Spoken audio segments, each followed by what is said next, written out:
Lors de la 42e assemblée de l'Organisation de l'aviation civile internationale qui s'est tenue à Montréal au Canada du 23 septembre au 3 octobre 2025, le Sénégal a été distingué par 2 certificats honorifiques, devenant ainsi le seul pays parmi les 193 États membres à réaliser cette performance exceptionnelle. Le ministre des Transports terrestres et aériens, Yankhoba Diémé, a reçu le premier certificat pour les avancées en matière de sécurité aérienne avec un score passant de 67% en 2019 à 85% en 2024.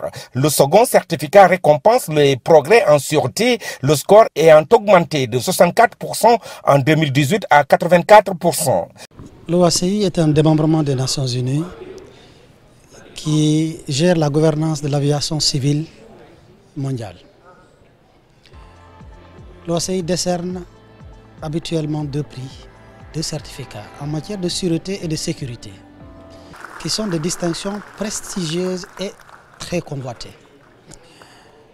Cette année, le Sénégal a l'honneur d'être au podium parmi les 193 pays membres et avec nous 7 autres pays. D'abord, concernant le certificat en matière de sécurité, les critères d'octroi de ce certificat par l'OACI, ensemble avec les équipes, dès que je suis arrivé à Montréal, nous avons remarqué par mail, mais également par une note verbale, avec l'appui fort de l'ambassadeur du Sénégal, ici à ma droite, à Ottawa.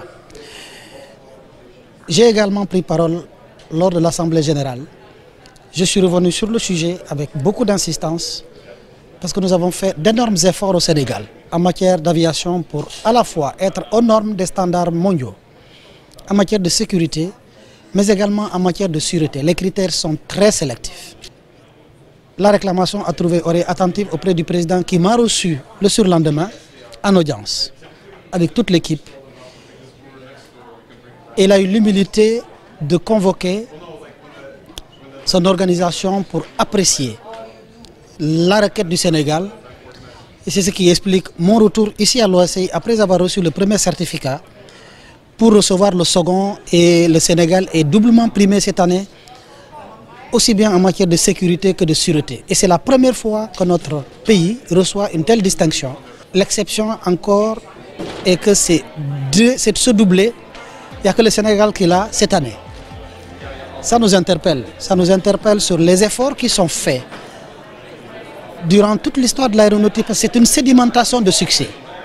Et ça nous interpelle sur le dernier virage que nous avons réussi à faire. Le critère qui a été retenu était corsé. Il fallait avoir premièrement une note au-dessus de la moyenne en matière de sûreté, pareil. Même si la différence est qu'il faut faire un bond en avant de 10%, eh bien le Sénégal l'a réalisé. Yankhoba Diémé a salué les efforts de toutes les parties prenantes, y compris l'Agence nationale de l'aviation civile et la météorologie, la haute autorité de l'aviation sécuritaire, les gestionnaires d'aéroports ainsi que les fournisseurs de services de navigation aérienne. Il a également salué l'héritage des anciens qui ont contribué à établir un système d'aviation civile dynamique et résilient au Sénégal. L'Assemblée a également permis l'adoption d'un plan stratégique 2026-2050 pour l'aviation civile internationale. Je repars au Sénégal avec les 2 certificats que je dédie au monde de l'aviation, que je dédie aujourd'hui à tous les challenges que nous avons entamés ensemble avec le Premier ministre pour que le hub sénégalais soit une réalité, pour que la nouvelle stratégie qui doit bâtir le hub sénégalais soit fondée sur les standards de l'OACI. Ces certificats sont les ciments pour un nouveau départ. Un nouveau départ autour de la compagnie Air Sénégal. Un nouveau départ pour un écosystème aéroportuaire sénégalais qui allie infrastructure et système d'exploitation, qui allie infrastructure et sûreté et règles. Ces distinctions affirment l'engagement du Sénégal envers la sécurité et la sûreté aérienne, renforçant son rôle sur la scène mondiale en soutenant son développement économique et touristique.